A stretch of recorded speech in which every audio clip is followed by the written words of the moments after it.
हे all अस्सलाम वालेकुम। क्या हाल है? आई होप सब ठीक हैं, खुश हैं, मज़े में हैं और अपना खूब ख्याल रख रहे हैं। अल्लाह का शुक्र है, मैं भी बढ़िया। वीडियो को लाइक और चैनल को सब्सक्राइब करना बिल्कुल ना भूलें। चलिए गैस की बचत का टॉपिक लिया है तो मैं किन किन बातों का ख्याल रखती हूँ या फिर मैं यूज़ करती हूँ ज़्यादातर, कभी कभार तो 19-20 हो ही जाता है। चलिए वो बातें मैं आपके साथ शेयर कर रही हूँ। देखिए कुकिंग से पहले ही है ना, मुझे जो पकाना है वो सारी चीज़ें मैं फ्रिज से बाहर निकाल कर आधा घंटा घंटा मतलब रूम टेम्परेचर में आने के लिए छोड़ देती हूँ। एक्चुअली ये मेरा काम है ना, सुबह 8 बजे यूसुफ के जाने के साथ में ही मैं डिसाइड करके फ्रिज से बाहर निकाल कर रख देती हूँ, पर आज मुझे लेट हो गया है और ये टॉपिक सोचा है तो चलिए यही शेयर करना है।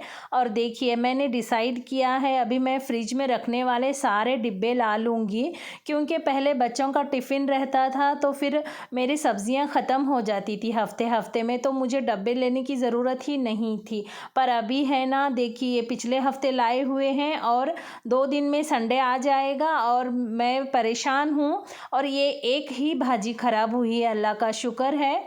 बाकी के भाजी पूरे हैं ना, अच्छे ही हैं, जिनको जितना हो सके उतना मैंने डब्बे में रखा है। और एक शायद कीड़ा आ गया है, एक्चुअली भाजी में का नहीं है, ये जंगली कीड़ा ही है, मर के गिर गया था तो उसको मैंने सरका दिया। अभी तो सब क्लीनिंग वगैरह चालू हो जाएगा। वैसे पपाया को मैंने धो के रखा था और थोड़ा सा पेपर में रखा था, क्योंकि अगर पानी वगैरह हो तो वो पेपर खींच ले और पपाया सही से रहे। वापस से धोकर अभी इसको कट करके छिलका निकाल के बीज निकाल के रख दूँगी यूसुफ को खाने के लिए। ऑलरेडी मेरी कुकिंग बहुत लेट हो गई है और ये तो मेरा मतलब हमेशा का है, थोड़ा बाहर थोड़ा इधर थोड़ा उधर करी ना तो काम गड़बड़ ही हो जाता है। फिर भी मैं फ़ास्ट करके कंट्रोल कर लेती हूँ, पर बाद में मुझे है ना थोड़ी सी तकलीफ़ होती है, धड़ होता है, परेशानी होती है। पर कोई नहीं, अभी तो ये साल यूसुफ को देना है, मुझे 2 साल देना है। देखते हैं, अगर वो नागपुर में रह के अच्छा कर लिया तो फिर कोई प्रॉब्लम नहीं, नहीं तो फिर उसे मेरे साथ रहना पड़ेगा या मुझे उसके साथ रहना पड़ेगा। सोचते हैं क्या करना है। छिलका निकाल लिया, पपीता कट कर रही हूँ। और वो फ्रूट लवर है ना, तो बहुत सारे फ्रूट ला के रखे थे फ्रिज में, माशाल्लाह अच्छे ही हैं। देखिए बैगन भूनना है, चावल चढ़ा लिए हैं, पपीता कट हो गया है। ये कुसुम्बे की नहीं, ये राजगिरे की भाजी है, जिसे साफ़ करके कट कर लिया है, और ये कुसुम्बे की भाजी है। वैसे आप देखिए मैं बहुत जाड़ा जाड़ा कट करती हूँ, क्योंकि मेरे घर में है ना गली हुई सब्ज़ियाँ खाना पसंद करते हैं, और धो के कट करूं तब भी नहीं पसंद करते हैं, तो मुझे कट करके धोना पड़ता है। तो मैं थोड़ा सा तो न्यूट्रिशन इसके अंदर बाकी रहे बोलकर है ना हबड़ जबड़ मोटा मोटा ही कट करती हूँ। चलिए इसकी दाल बनाने वाली हूँ, कुसुम्बे की भाजी की। आप है ना सेम तरीके से पालक की भी दाल बना सकते हैं। माशाअल्लाह दाल इतनी ज़्यादा टेस्टी बनती है, मतलब दाल के साथ आप चावल और रोटी दोनों खा सकते हैं। चलिए यूसुफ तो आ गया है, अभी मेरे चावल भी नहीं बॉइल्ड हुए हैं, पर पपीता दे दूंगी उसे। वो बोल रहा है अम्मी मुझे खाना दो बोल के, और वो कार्ब का बहुत शौकीन है, मतलब भूख लगी तो पहले कार्ब खाऊंगा बाद में फ्रूट खाऊंगा, ऐसे बोलता है। पर अभी मैं बोली उसे थोड़ा सा गड़बड़ हो गई है बेटे, तू थोड़ा सा फ्रूट खा के थोड़ा रेस्ट कर, मैं ये काम कर लेती हूँ। और आप मुझे देख रहे हैं कितनी सूज गई हूँ, चेहरा कितना फुला फुला है, और मतलब मैं 2-4 दिन से बहुत परेशान हूँ। क्या गड़बड़ हो गई है पता नहीं, वापस से पूरी स्वेलिंग आ गई है। चलिए खैर कोई बात नहीं, ये तो 19-20 होते ही रहता है। अभी मैं इन चीज़ों को एक्सेप्ट करना सीख गई हूँ, नहीं तो पहले बहुत टेंशन होता था मुझे, इतनी फूल गई हूँ, आँख सूज गए हैं बोलकर परेशान रहती थी। पर अभी नहीं, जैसी हूँ वैसी ठीक हूँ। चलिए ये तो होता ही रहेगा, मैंने फुल अच्छे तरीके से अल्लाह का शुक्र करते हुए एक्सेप्ट कर लिया है इन चीज़ों को। मेरे पास लेफ़्ट ओवर दाल थी, फीकी दाल थी, तो फिर मैं दाल दूसरी क्यों गलाऊं बोलकर उसी में दाल में मैंने कुसुम्बे की भाजी मिक्स करके कुकर लगा रही हूँ। और इस दाल में मूंगफली डालना चाहिए, साबित डालेंगे तब भी अच्छी लगती है, दांत में एक आए तो खाने में में, पर पादरी साहब को पसंद नहीं आती है तो फिर मैं थोड़ा सा पीस के डालती हूँ कि मुझे बेहद पसंद है। और पादरी साहब को बिल्कुल पसंद नहीं है दाल में मूंगफली आए, तो फिर मैं ऐसा जुगाड़ निकाली हूँ। थोड़ा सा दरदरा होता है, खा लेते हैं, बोलते हैं तुम्हारी पसंद का बनाई हो बोल के, लेकिन अच्छी बनती है, बहुत अच्छी बनती है, इसलिए मैं ऐसे भी बनाती हूँ। चलिए, मूंगफली डाल दी और मोटा मोटा कट करके एक टमाटर डाल रही हूँ। एक्चुअली दाल में मैंने पहले से ही 2-3 टमाटर डाल के बनाई थी ना, तो फिर ये बाकी थी और भी थोड़ा सा खटास चाहिए। हम लोग थोड़ा सा खाना है ना खट्टे पर खाते हैं, तो फिर एक टमाटर डाल दिया। सीटी ले लूँगी, एक ही सीटी काफ़ी हो जाएगी इसके लिए, क्योंकि ऑलरेडी दाल गली हुई है, भाजी को गलने टाइम नहीं लगता है। चलिए, राजगिरे की भाजी को तड़का देते हैं। तेल डाला, प्याज डाला, प्याज के सॉफ्ट होने के बाद हरी मिर्ची का ठेचा बनाया था कल परसों, तो फिर वो बाकी रह गया था, तो वही ठेचा इसमें डाल रही हूँ और सब्ज़ी डालकर अच्छे से मिक्स कर लेंगे। 1/4 चम्मच नमक डाला है, बाद में टेस्ट करके 2-3 चुटकी ऐड भी किया है। और ये भाजी रट हो गई थी, काफ़ी देर तक पकाना पड़ा। और ये भाजी में मैंने मूंगफली का कूट डाला है, इसमें भी देखिए 1 मुट्ठी मूंगफली कूट के डाल रही हूँ। आप इसी तरीके से मेथी की भाजी, शेपू की भाजी एक टमाटर और लाल मिर्च डालकर बना सकते हैं। माशाअल्लाह भाजी का पूरा नूर ही चेंज हो जाएगा। जो नॉर्मल सी मसूर दाल डाल के मेथी की भाजी बनाते हैं, मूंगफली डाल के टमाटर डाल के बनाइए, आप तो चावल और रोटी उसी के साथ खाएंगे। जिन लोगों को मूंगफली पसंद है और मूंगफली से एलर्जी नहीं है, उन लोगों के लिए बोल रही हूँ मैं। चलिए, कुसुम्बे की भाजी की दाल को तड़का देते हैं। तेल डाला, राई डाला, ज़ीरा डाला, प्याज डाली। प्याज के सॉफ्ट होने के बाद 1 चम्मच अदरक लहसुन का पेस्ट डाला, थोड़ा सा कड़ी पत्ता डाला।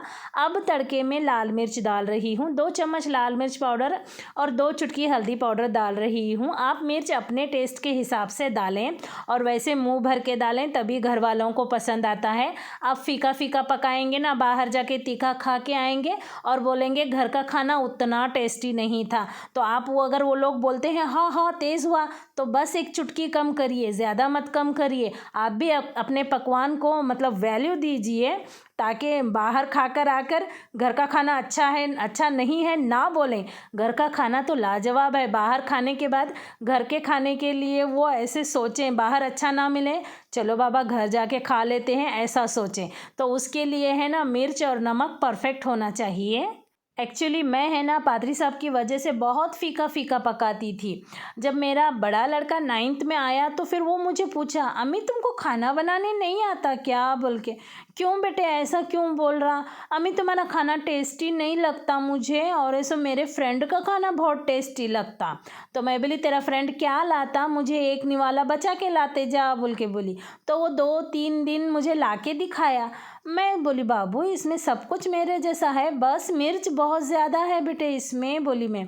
देखिए इस सूप की प्लेट तैयार हो गई। फिर उस टाइम से मैं मिर्च और नमक चढ़ता डाल रही हूँ ना, तो सब लोग पसंद कर रहे हैं। थोड़ा सा झगड़ा हुआ था शुरू शुरू में पादरी साहब के साथ, पर बच्चों के लिए पादरी साहब भी मान गए। चलिए, गैस की बचत की बात चली है। देखिए, आप 1 बैगन गैस बर्नर पर भूनेंगे ना, तो उतनी ही गैस जाएगी। इस तरह से जाली रख के भूनेंगे तो उतनी ही गैस में 2 भुने जाएंगे, और गैस का बर्नर ख़राब भी नहीं होगा। और जिस समय गैस लेते हैं उस समय कैलेंडर पर लिखना बिल्कुल ना भूलें। इससे क्या होगा, गैस कब ख़त्म होता है ये भी पता चलेगा, और कितने दिन चला है ये भी पता चलेगा। बहुत सारे लोग गर्म पानी करके पीते हैं, पीना चाहिए। सर्दी वगैरह हो तो 8-1 दिन, ज़्यादा नहीं। इससे हड्डियाँ भी दुबली होती हैं, मतलब कमज़ोर होती हैं, और मेरे हिसाब से पानी गर्म करके पीने से गैस का वेस्ट भी होता है। और गैस को वज़न किए बगैर कभी भी नहीं लेना चाहिए, हमेशा वज़न के साथ ही अंदर लेना चाहिए। और गैस का बर्नर हमेशा साफ़ करना चाहिए। बहुत ज़्यादा नींबू वगैरह लगाकर धोने की ज़रूरत नहीं है। इस तरह से सुई से अच्छे से साफ़ कर लें, उसके सुराख पूरे ओपन कर लें, और जो भी हम बर्तन धोने के साबुन से धोते हैं धो के रख दें। क्योंकि नींबू वगैरह लगाने के बाद भी है ना, एक बार फ्लेम ऑन करेंगे तो वो दोबारा से उतना ही काला हो जाएगा। और गैस की बचत करने के लिए हमेशा कुकर में यूज़ करें, इसीलिए देखिए मेरे घर में कुकर का भंडार है। और गैस का मतलब काम ख़त्म हो जाने के बाद गैस बंद करके रखें नीचे से। और अगर गैस में से कहीं ज़्यादा ज़ोर से आवाज़ आ रहा है तो फटाक से बंद करें, पाइप टाइट करें और ध्यान रखें और बच्चों की पहुंच से हमेशा दूर रखें। अभी मेरा वीडियो ख़त्म भी नहीं हुआ था, मुझे आधे से छोड़कर बाहर आना पड़ा। ये छोटी बकरी नीमू अभी ये बेबी देने वाली है। देखिए बेबी हो गया है, इसको बेबी बॉय हुआ है। ये सब कुछ मेरे लिए नया है, मैं कुछ भी नहीं जानती हूँ। तो फिर ये लोगों को मुझे बुलाना पड़ा बाहर से।